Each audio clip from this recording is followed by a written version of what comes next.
Good morning and good afternoon. Welcome to the Weekend Wellness Hour show. Today we have a new and fascinating guest who I met through a podcasting platform, and I was very interested in a topic that he specializes in and helps people throughout the nation be able to protect themselves in this cyber world. And his topic is cyber psychology. So I want to introduce Dr. Michael Nuccitelli, who is a licensed psychologist in the state of New York and who has also volunteered much time and effort to help people navigate security on the internet. So thank you so much, Dr. Nuccitelli, Michael, for joining Oh, us thank today. you, doctor. Thank you for having me on. Really appreciate you sharing this information with us. And I know many people in my life who have been attacked on the internet, and I've had my identity stolen as well. And I know it really does affect people, and it's really scary when it happens. So can you tell me a little bit first, how did you get into this world? Well, I've always been fascinated with what I call the study of the dark side.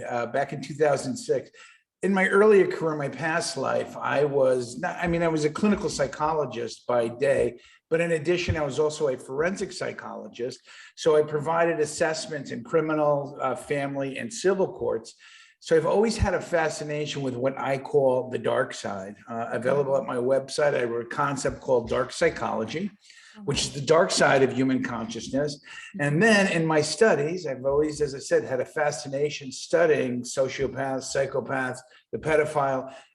Religious folks may call it evil. I've studied theology in terms of the evil applications.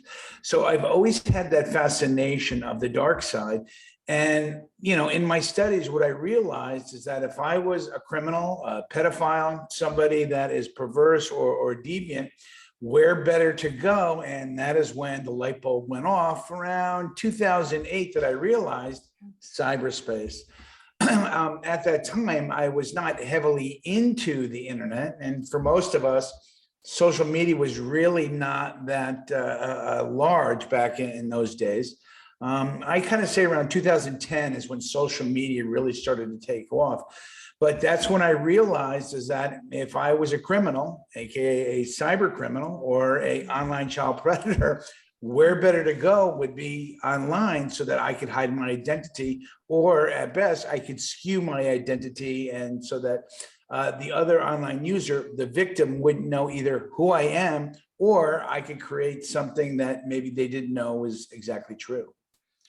Yeah, it's amazing. And how prevalent is this? Like, is it much more common than we like to think?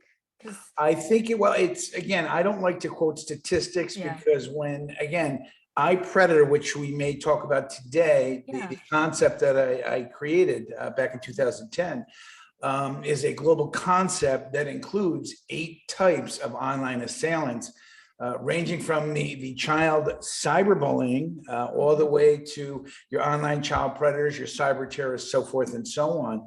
But I can guarantee that pretty much today, as of 2022, most online users, whether they're children or adults, know of somebody that has been attacked, whether it be trolled, had their identity stolen. All of us living at the beginning of this period of history called the information age knows of someone, if it hasn't happened to us, has been targeted by what I call ipredator. wow, that's incredible. So can we go through kind of this whole term of cyber psychology, and then can you discuss some of the terms of what cyberbullying is and stalking? Sure. So that way we can kind of get some more information and just to help us apply it to our lives. Of course. Well, real quickly, I'm sure you and your listeners know that psychology, general psychology, is the study of human behavior. Cyber psychology, real easy, is the study of human behavior as it relates to information technology. Very quickly, the definition of cyberspace, which we're dealing with right now, is an abstract artificial digital universe. And I like to present this all the time. So cyberspace, although it's abstract, it's artificial, it's not real, this environment As we progress through the information age, we, Homo sapiens, for some reason, more and more, we are identifying it as a real environment. Now, mind you, you and I know it's not real. It's not like a place that we can go to. But when it comes to children, tweens, teens, and even with adults, more and more we are being impacted. We are enveloped by cyberspace. So this environment this digital universe is becoming real to us. And that's scary too, because I know I've looked through your website, and we'll share your website because you have immense amount of resources and checklists. So there are, and I went through one of your checklists for an adult who wants to look at how they're using the internet. And there are definitely areas where I was like, okay, shoot, I have my geo tracking services on my phone. So anytime I take a photo, it's putting that, and I didn't set that up. I don't need it because I know where I am, but I realized I'm like, okay, shoot, I need to go change that. And so I really appreciate what you're doing. And so as we look at this whole cyber psychology world, at what point can you describe what happens with this whole cyber stalking, and how does that happen? How does that develop? And how can we protect ourselves? Interesting question. Well, when we talk about cyber stalking, real quickly, I'll start off with cyberbullying. Cyberbullying is the pediatric manifestation of cyber attacks. So, in my definition, as well, in most people that are online safety educator, cyberbullying occurs between children. It is child on child cyber attacks. Okay. The adult manifestation of cyberbullying is cyber harassment, internet trolling, and then cyber stalking. Of those three, cyber stalking is the most dangerous. Okay. Now, talking about cyber stalking, now mind you, children can cyber stalk one another. Adults can obviously cyber stalk one another. There are three kind of definitions or types of cyber stalking. The softest when it comes to cyber stalking is if Dr. Novotny, if I'm constantly, contacting you, I'm emailing you, I'm trying to reach you via Zoom, where you kind of say, Dr. Mike, please, will you stop cyber stalking me? It's kind of almost comical when that's done. That really is kind of like harassment. Another type of cyber stalking is online monitoring and surveillance. Actually, that is one of the criteria of ipredator. So cyber stalking is when I'm watching you and I'm spending, depending on what type of data I'm looking to achieve, I can spend minutes, hours, weeks cyber stalking you, because the whole thing is I'm looking to compile data about you. The more information I have about you, the more successful I will be if I attack you online. And then lastly, which is the most dangerous of cyber stalking, which I'm glad that you brought it up, is the direct or indirect, is threats of physical harm. Now, it can be actual physical harm. Dr. Novotny, you better be careful. Let's say we are intimate partners, and I make direct threats to you online, or I can make innuendos or indirect threats by saying, doctor, when you go outside today, you better check your back tires or your brake lines and make sure that your car is functioning. I don't actually, make the actual, threat, but I indirectly. So, and it doesn't even have to be that. It could be I am contacting you over and over again. I am making subtle hints to where you experience fear. So if I'm doing it, repeatedly, and now you're becoming afraid, that would be cyber stalking.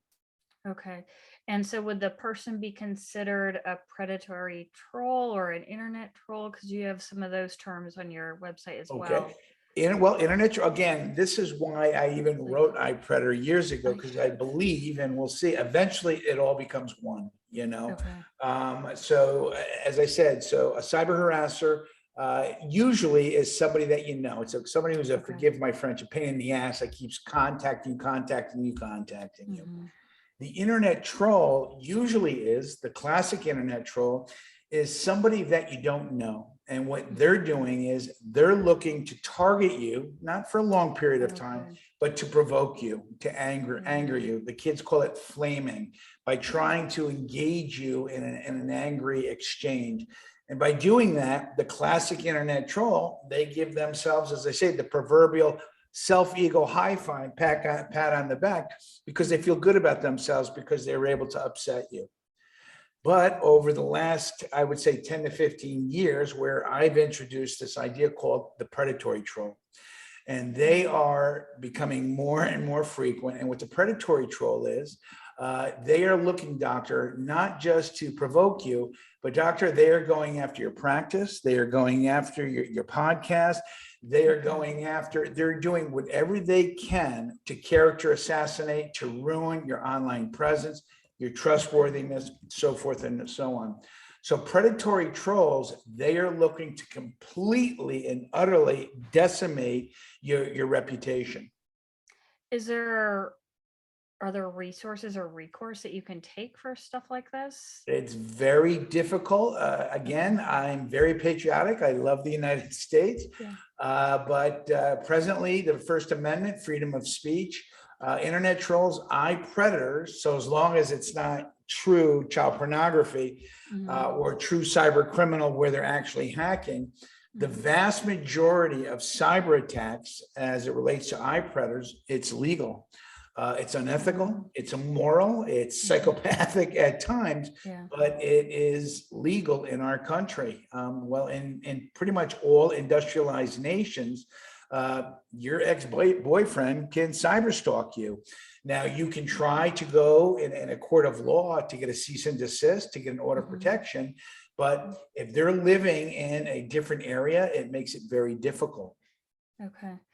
And so at what point would you describe someone would be like an online psychopath? At what point in all this? Well, doctor, that is a whole different, we could do a whole show just on the online psychopath or the psychopath. As I said, back in my early days, being a forensic psychologist, I was fascinated, still am, studying psychopathy, sociopathy, the axis 2 personality disorders again, that's a whole different show. Years ago, thank God, I went up to Toronto and I took the psychopathic deviance scale by the father of modern understanding psychopathy, Dr. Robert Hare. Okay. So I took most of his information along with all my other research, and I converted the psychopath to the online psychopath.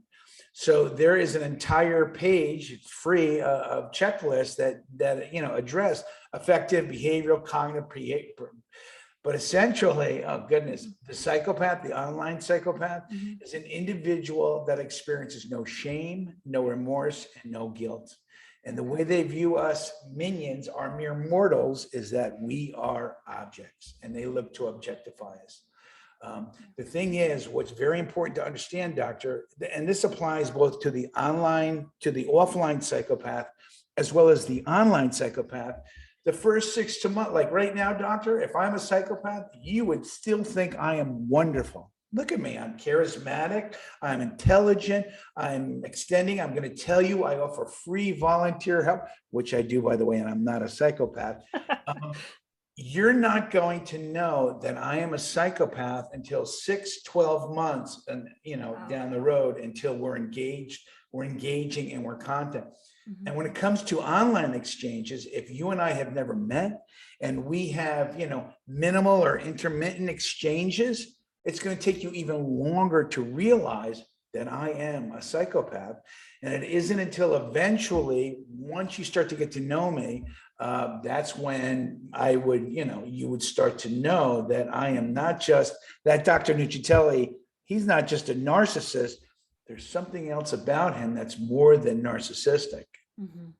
Yes. And by that time, you've invested so much time in a person or in their relationship. I can imagine if you get sucked into it, it's hard to And anything God negative. forbid, and doctor, that's excellent. And God forbid if they have asked to borrow money from you, or they have asked for you to send them any type of provocative image. I mean, that is something when it comes to, and it's not just the online psychopath, that is the ipredator. So essentially, the online psychopath, okay, does not have to be an ipredator, but, and not all ipredators are psychopaths. So the online psychopath is a characterological disorder, psychopath. It's just living in the information age. The psychopath has learned that we're better to objectify, to target, to, take advantage of others. Well, it's cyberspace. Right. And because cyberspace, you can reach more people and you can find out who's vulnerable, maybe more so than in person. This goes back to when we talk about cyberstalking, the online surveillance is that if I was looking to target you, doctor, is that what I would do is I would go to your blog, your website, I would listen to your podcast, I would check out and I would spend time at your social media accounts. And eventually a time, and now that I have this, I'm assuming this is either your home or your office. I look behind, I see what book, I use my technology and I begin to compile data. And the more data I compile, the better I can learn to know. And it's amazing what information people can find about you just doing stuff like that. Mind you, now, if I have a little bit of money, I can spend $39.95 and I can find an awful lot of information about you. Okay? Really? And this is what ipredators do. Now, we also have the ipredator, which is, let's say you and I were dating and we were dating for a couple of years and now there's an adversarial breakup. Well, all those sexy, wonderful images and those little, videos that you and I made or that you had sent me a couple of years back. Yeah. Well, two of the biggest thing, cyber criminals, criminal acts that are going on right now are revenge porn and sextortion. In my volunteer work, I've helped people who have been the victims of revenge porn and sextortion. And doctor, I wouldn't wish it upon my worst enemy. To be a victim of those, because it is incredibly anxiety, traumatizing. And the shame and the embarrassment that's involved is just incredible. And to try to figure out where it's all posted too. That's probably almost impossible, right? It is definitely impossible. That's the one thing. We assume, and again, it fascinates me, is that we think that when we post something online and we delete it, it's gone. Unfortunately, that couldn't be any further from the truth. Anything that we post on the line, and I say this in every podcast interview I do, there is only 3 ways to manage information here in the information age. We can compile information, we can disseminate information, and we can exchange information. Those are the only 3 ways. So when we put content out there, whatever it may be, we delete it. You think it's gone? Not at all. It is there. I hate to say, internally, it is now out there. Now, mind you, let's say you've exchanged information with a loved one or somebody that you've been intimate with, whether it be sexually themed, whether it be somewhat caustic, whether it be somewhat, politics that you would say extreme, or something you've said or done or written in the heat of being angry and passion during an argument. God forbid if now that relationship ends in an adversarial way, all that information now can be used against you. And I am telling you, doctor, it is used on a regular basis. In my volunteer work for the last 10 years, it has happened a lot. And I can only say, I'm assuming it's happening on a large scale, particularly when it comes to, people getting involved. And this is not just intimate relationships. This is also work relationships. Any type of relationship that occurs online, if the person is not careful, it will come back to haunt them, the information that they shared. And there's just so many ways that a person can take over, and create harm. So when you're faced with all this information, because it's overwhelming, what are some basic tips and steps that people can do. Obviously, I want them to go to your website and download your assessment, but just some general themes of what can a person do to protect Mhm. themselves. Most importantly for all of us, and this is, I say in every different, is personal information, personal information, personal information. I always say it 3 times, doctor, because I want people to I'll say it a 4th time, personal information. So it is going to your website, your blogs, whoever, your social media accounts, whatever information you put out online, go there and delete it. The less personal information, the better. Now, obviously, if you're a public figure, if you're somebody who requires to be online in order to market your business, so forth, Yeah. you can only truncate and you can only pull off and cut down so much information, but you can still do it. It's making sure your social media accounts, for instance, on Facebook, since most of us have Facebook, it's making sure that, your profile is not set on public if you're posting personal information. Okay. For instance, because I'm an online safety educator, my Facebook profile is public, but my friends, any information that I have is only for me. So that if you were to go to my Facebook, you would see Dr. Nuccitelli and you'd see my all novice graphic design skills, all my online safety images. You can't see my birthday. You can't see my friends. You can't see, not that I post anything personal anyway, but you can't see anything personal about me. So it's literally in all your social media accounts, it is making sure you don't post personal content. Okay. No, that's really helpful. And then what about just even you apply for something online or using a credit Mhm, card online or you have an Amazon account? mhm. Are those ways that people can access us as well? Or It is. I like Amazon. I'm a big Amazon user yeah, because I love that they deliver. yeah. So I'm a huge Amazon labor, but when it comes to e-commerce, when it comes to shopping, it's making sure that you shop at reputable websites and organizations, whether it be Target, whether it be Walmart, whether it be Amazon. They've done their due diligence and they protect you. So is it possible that somebody could hack your Amazon account? It is possible, Yeah. but the probabilities are very low. So the one thing I want your listeners to know is, doctor, I love the information age. Yeah. We are at the beginning of a period of history, the very beginning, that is going to last centuries. They say that, the internet began somewhere, the information age began somewhere in the late 70s. The internet's birthday is 1983. So we are at the very beginning of a period of history, as I said, that's going to go on, go on, go on. We are the pioneers. The next step in the information age, which we're only beginning to learn a little bit about, is artificial intelligence and virtual reality.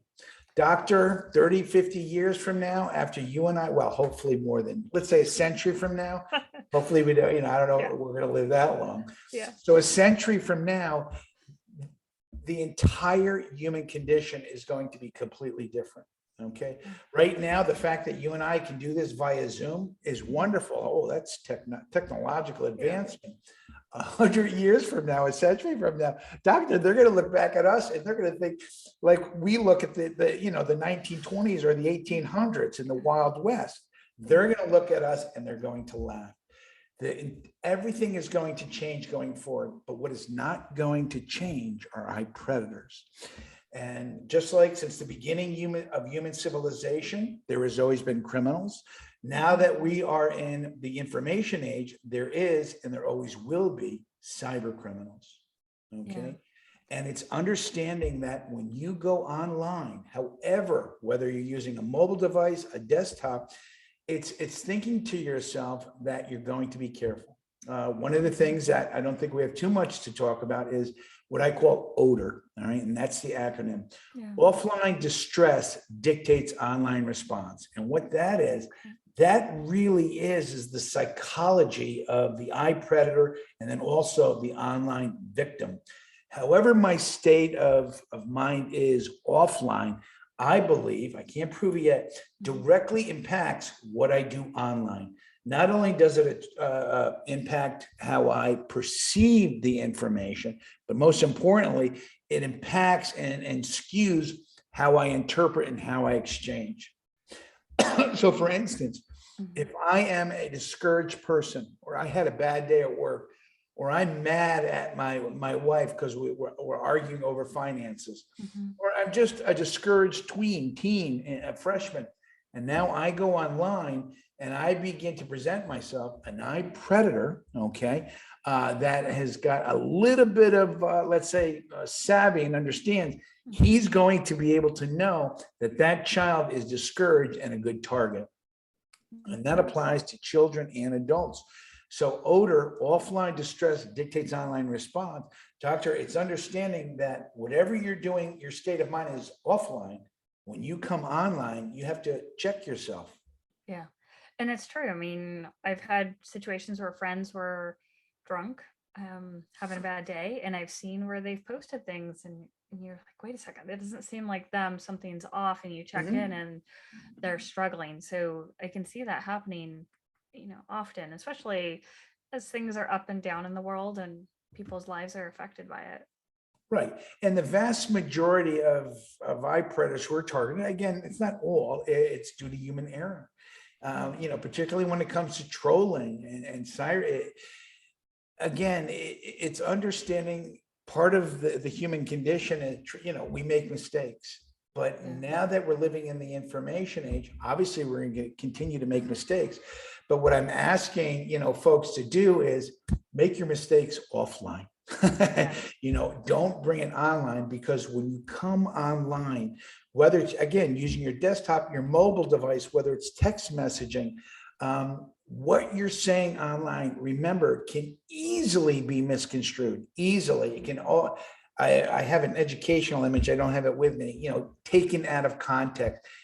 90% of the information can be taken out of context, so it's understanding that what you say and do online may be completely misconstrued by someone else online. And the other thing too, I'm curious what your thoughts are with the pandemic for the past couple years and being more socially isolated. People have a need to connect. I mean, that's so important and critical for not only our mental health, but our physical health and our well-being and our purpose. So people are turning more to the internet to connect. I mean, we met through the internet. I have numerous friends who I've never met in person, but I feel like I've known them and I would hug them like a brother or sister. So this need for connection from social isolation, have you seen kind of during the pandemic, did you see any rise in this predatory activity? Well, I can say I have volunteered after work and on the weekends for the last, goodness, now 11 years. So during the COVID, the volunteer calls went up. Again, I'm not big in follow, but my gut is we're going to know in a couple of years that we're going to see that the COVID pandemic, because of the isolation, because of the quarantining, because of the anger, the anxiety, the fear, and then with all the unpredictability, no mask, go here, all of that, and as you said, we are social creatures. We're social animals. My doctorate degree is from Adler University. Go Alfred Adler. Alfred Adler said, from the time we come into this world to the time we go out, it is all about being part of, being recognized, and being validated. Alfred Adler knew, is that we are social creatures. We are packed animals. So, but doctor, when you hear about social media, I tend to think that oftentimes, I don't like the term social media, because what I'm seeing that's happening is that instead of us connecting us, it is actually disconnecting us. It's causing people to spend less time going offline and meeting one another. Quick example, I use it all the time, not to date myself, but I'm in my 50s. So that when I was growing up in a pre-information age, doctor, and I wanted to ask a young lady out on a date, guess what I had to do? I had to ask her face to face. I had to go through all the worry and talk to my friends and what is she going to say? Okay. Today, that doesn't have to be done at all. Today's kids, what do? They have the mobile device through texting, through social media. And this is what kids are doing today. So what are they losing? They're losing the capacity, not overnight, but they're losing the capacity of interpersonal skills dynamics, being able to recognize and understanding non-communication, I mean, I can do this right now here on video, but most kids today, it's all text messaging. It is. And that's what's happening now with today's children. We've got to change that. I mean, not only is that occurring where children are spending more time online, I mean, doctor, we could do a whole show just on internet addiction and what that means. Children are spending more and more time online, and what are they not doing? They're not going outside. Yeah. And they're not playing in the dirt. They're not getting the immune system benefits. They're not learning those little social cues when someone's face changes just slightly enough All of that. based Exactly. on all of that. So I can see that's a problem. And if you don't have those skills, I can see how you can become a prey to one of these eye predators. Yes, and that's, I believe, and this is why I'm here today with you, and hopefully Yeah. there'll be a future, Yeah. podcast where you and I can discuss. And again, I hear this not a lot. It's been some time. Well, what do you want us to do, Dr. Mike? Turn off the internet? And my retort is no. I love the internet. But I can tell you what I do is, as you can see, I've got my workout clothes on. I'm not dressed up. I was at the fitness center. I bike ride to work. I spent a lot of time bike riding here in the beautiful Brooklyn area. I go to the Coney Island board. I spend as much time as I can offline because from the moment I get up, okay, I'm online. I have electronic medical notes. When I'm seeing my patients, I have to type in my progress notes. Not that it's a bad thing, but many of my patients, they're chronically mentally ill. I'll show them videos on YouTube and different things that I print out using the internet. So I am cognitive that I try to spend as much time offline. So matter of fact, when we get done, today is what I will do is I'm going to go and I'm going to go back down to the fitness center and try to work, a sweat again. So I'm consciously doing my best to stay offline. But doctor, I love information technology. Yeah. And it's nice not having to drive somewhere. It's nice having work in your laptop, but it's great that you're working out in a gym center where you're interacting with other people. Exactly. You're still getting the social contact. And the one good thing, doctor, you bring that up because, and I'll tell you, and I'm not tooting my own horn, okay, is that during the COVID, I had the opportunity. I have a group practice, and I have other psychologists and social workers that work for me. And obviously, I offered them, if they wanted. Only a couple that did it, but they could have done what we're calling telemedicine or teletherapy, where they would have sat down with the patient and they would have done a session via the computer. Me, even through the heat of COVID here in Brooklyn, I got on my bike and I went to the resident, and I did that not so much just for the folks that the mentally ill folks I was working for, but just to make a point in my own head, because I didn't want to get involved in telemedicine. And doctor, nothing against telemedicine. I think it's wonderful. Yeah. But right now for me and going forward, it's important to be face to face. Yeah. Yeah. And I get it. I've been to some, we had conferences move to online, and this over the past year, they've gone back to in person, and just hugging someone and being in person and hearing them speak and just getting the practice again of being able to share and see someone's full body language, not just shoulders on up. It is priceless. And I feel like there's more resiliency when you can be around people and you develop this community instead of everything just two-dimensional. Yes, and one of the things related to, we're not talking about so much about children today, albeit ipredator includes from child to adult. One of my greatest concerns is going forward is what's called VLE, virtual learning environments or online learning. Again, I support online learning, VLE, but I hope we don't get to the point as a society where we realize that brick and mortar schools are no longer needed, to where we move to all online learning. I hope that doesn't happen, because children, as you know, doctor, children need to, exchange. They need to interact with one another, particularly during, prepubescent and puberty. It's so critical for identity formation. I'm hoping we don't move into this realm where it's all done via, virtual learning environments. I see the benefits, but I hope it doesn't go that way.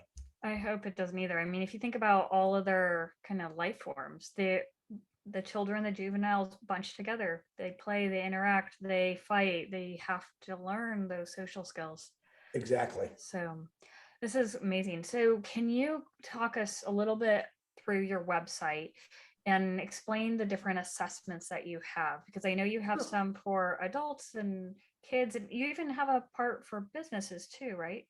Yes, yes. So, well, at the website, ipredator.org.net or .co, no M after but most people can remember .org, ipredator.org.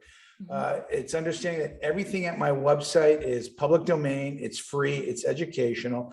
Matter of fact, if there's anything you want to download or print, you don't even have to give your email to print or to, because to me, that's anti-online safety.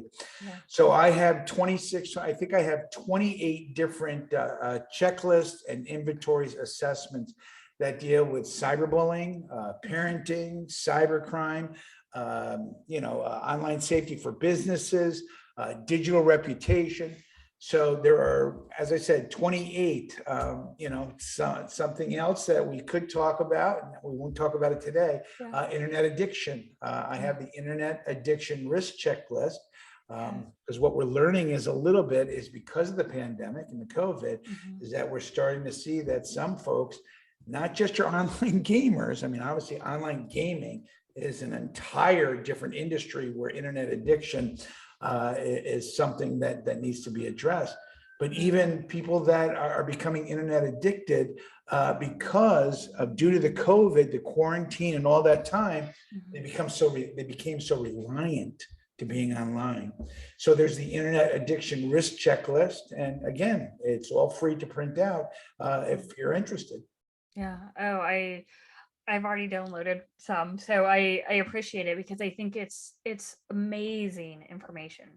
I mean, going through there, you are so thorough just on the number of different things, and it tweaks your mind just enough to be like, wait a second.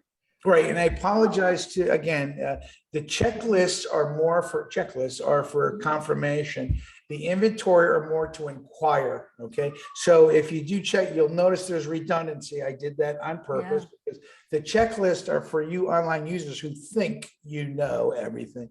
The inventories are more for, I wonder, inquiring minds want to know. So the checklist and the inventories, again, there's some redundancies, and then one of those that you could use is, although most of us know who our cyber stalker is, there is a small percentage of what I call the ghost cyber stalker. If you're being cyber stalked, it's called the cyberstalking identification interview. That's the CSII, and that's 75 questions. And basically you use that to compile data if you're being targeted by somebody. But essentially, most importantly, is that everything is free, educational, and no personal information is required to download. Really appreciate that. Thank you so much. And thank you for all your dedication the past 11 years for doing this. Very, very good information. And thank you so much for your time today. Really appreciate it. Thank you, doctor. Yes. So thank you all for joining us today. Hopefully you have a great rest of your weekend, and we'll see you again next week. Thank you. Bye now.